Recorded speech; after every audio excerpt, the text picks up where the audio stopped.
Sarah, at the beginning of the meeting this morning, tapped me on the shoulder and said, would you like to be willing to say something about the two-day workshop which ended last evening.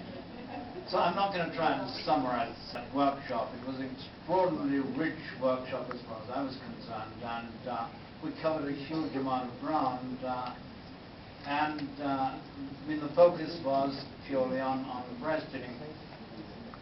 To me, what was important, and I think other people have acknowledged, and this is of interest, is that we focused on the 6 to 24-month-old and beyond child, and I think a lot of attention was given to that, and I think we've got momentum building, and so be it in terms of indicators on what we know about it and what we don't know about it, and in terms of actions which were not necessarily terribly strong, but we can build on that, and we need actions.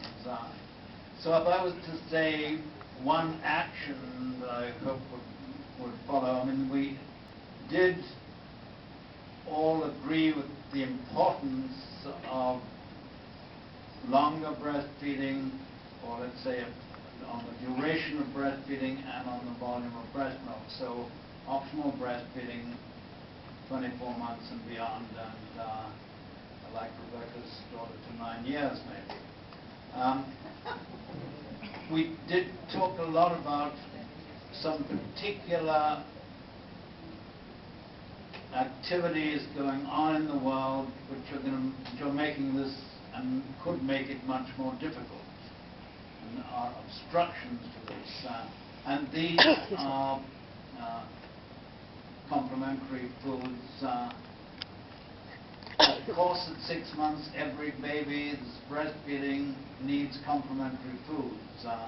And we had a rich discussion about what is appropriate and not appropriate.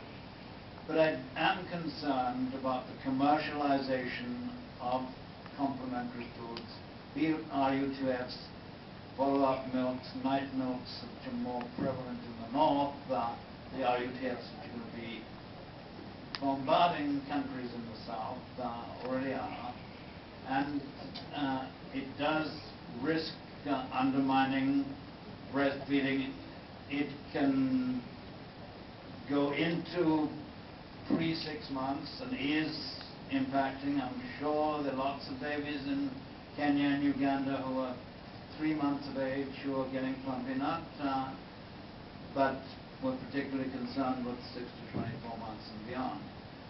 So I'm not sure if the 61st or 62nd World Health Assembly, which follows the one which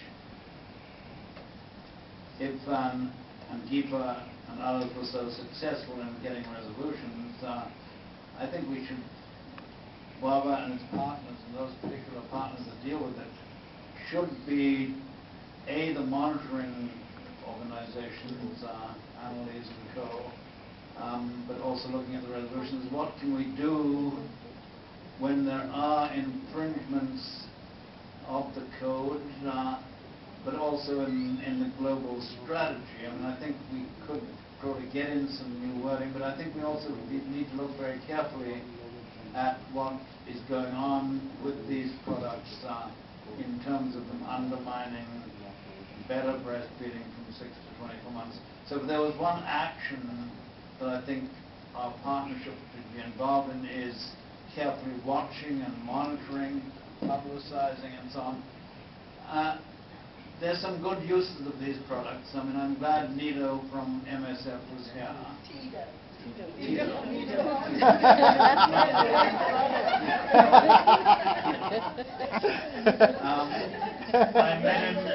I met him in Vietnam at the SCN meeting. I'm sad to say that SCN is in dire straits and could disappear. I met him also at Columbia University. He is very low-key in terms of the people working for MSF. Many of whom are very aggressive about this product and really not as willing as he was to listen to the breastfeeding community. So don't take him as being totally representative of MSF. There are people who are very has opinion herself.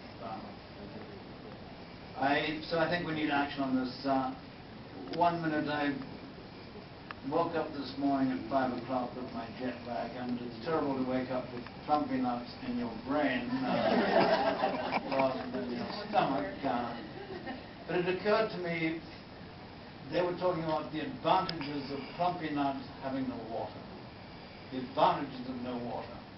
But this means that a 1-year-old baby getting all of its energy and micronutrients from this wonderful product probably has to drink 1,500 milliliters of water from the village well or the village pond. Compare that with the 12-month-old, largely breastfed baby, who's perhaps getting 850 milliliters of fluid from the breast milk, might be getting 300 or 400 milliliters of liquid from a thin gruel, be it of maize or whatever, and might be getting 200 or 300 milliliters of fluid from indigenous mangoes, bananas, etc., and needing very little of water from the well or the pond.